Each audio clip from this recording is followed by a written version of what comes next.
Hi everyone, welcome back. In the lectures, we looked at the triumph of the English language over other languages in the world in different fields of life, right? So this reference video specifically will focus on language in the classroom, the way we use the English language to engage our students in different contents and activities of the lessons. Have you thought about the type of social interactions that take place in a classroom? How would you describe the nature of social interactions in the classroom? Now think about your future classroom if you are already a teacher, or because you are not a teacher, think about your situation as a student. What are some of the interactions? Think about the school. Can you look at the social interactions that take place in the school? What about your own country? Now pause a moment, reflect, and write down your thoughts. Like all other social groupings, the classroom provides an opportunity for people of different cultures, different religions, tribes, social status, economic status to interact with each other with a common purpose. And that purpose is to acquire knowledge and to learn. In a classroom, you can find teachers, you can find students, and in some cases, you can find support staff or supply staff who assist in the process of teaching. But at the center of the interactions among these people is language. Language becomes critical. Without language, the interactions wouldn't be meaningful. Now, what comes into your mind when we talk about language? Language may be described as a system of human vocal behavior through which ideas are expressed. It is a tool that gives order and organization of what we think about, or you may say our thinking. At school, language plays a crucial role in what goes on between the teacher and the students, between students and students, or learners and learners, between teachers and parents, between parents and learners, between learners and their teachers, and a whole lot of people within the school system also. Language cuts across the curriculum. Without language, the meanings that could be assigned to the lessons would not be possible. Without language, students are not able to read and understand questions that are posed. So we cannot escape the powerful influence of language in our social interactions in the classroom, and for that matter, the school too. What do you think, in your view, is the importance of language in our intersocial interactions?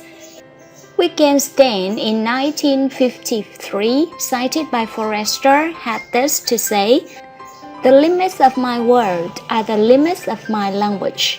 And I think that is where the teacher needs to reflect on the role that language plays in the whole business of facilitating learning in the classroom. Language, the very essence of our humanity, is also an important and most effective tool for socialization. You go to a family, it is language that helps a newly born baby to associate himself or herself with the family. You go to the church, the mosque, wherever you visit, it is language that helps you. So within a classroom, it is also language. Language skills are very important if learning can take place. Now, can we look at some language skills that are very relevant in our interaction in the classroom? The first one is listening. Now, allow me to explain this. If the person took home the language as presented, that's called listening. Listening plays a critical role, and therefore, in the classroom, it is important that a teacher create opportunity for the learner to listen. It is important that the teacher himself or herself listens to the learners as well. Listening plays a critical role. Then we talk about reading. Reading also plays an important role. But in a school situation, reading is very important. So as a teacher, you need to encourage your students, your learners to read and develop the skill of reading. Then the next one is speaking. Everybody speaks. And of course, speaking becomes the first skill of language that any newborn baby acquires from the mother. And so the student who goes to the classroom comes in with some sort of skills in speaking. The responsibility of the teacher is to create opportunities for this student to sharpen their speaking skills. Then writing. Writing is also very essential. When you have listened, you've acquired knowledge through reading and you have spoken about the language, it becomes necessary for you to put it on paper for purposes of future reference, and so writing becomes critical.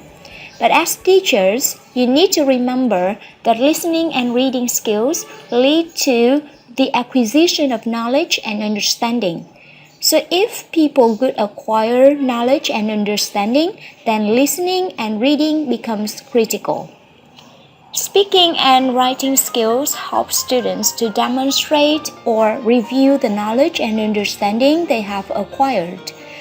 Listening and reading help in the acquisition of knowledge and understanding. Speaking and writing demonstrates the understanding they have acquired in terms of the knowledge.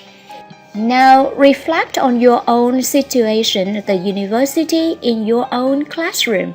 Reflect your role as a teacher or as a student and ask yourself, how have you been able to support your students to develop their skills of listening, the skills of speaking, reading, and writing?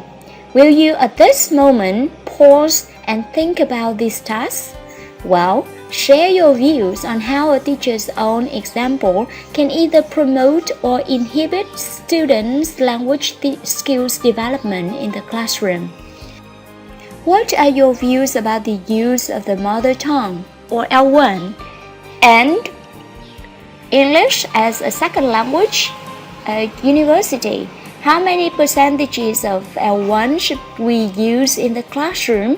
How many percentages of L2 or English should we use in the classroom? What makes you decide? This has been a source of debate, right? But think about it and share your views with your classmates. Thank you. Until we meet again.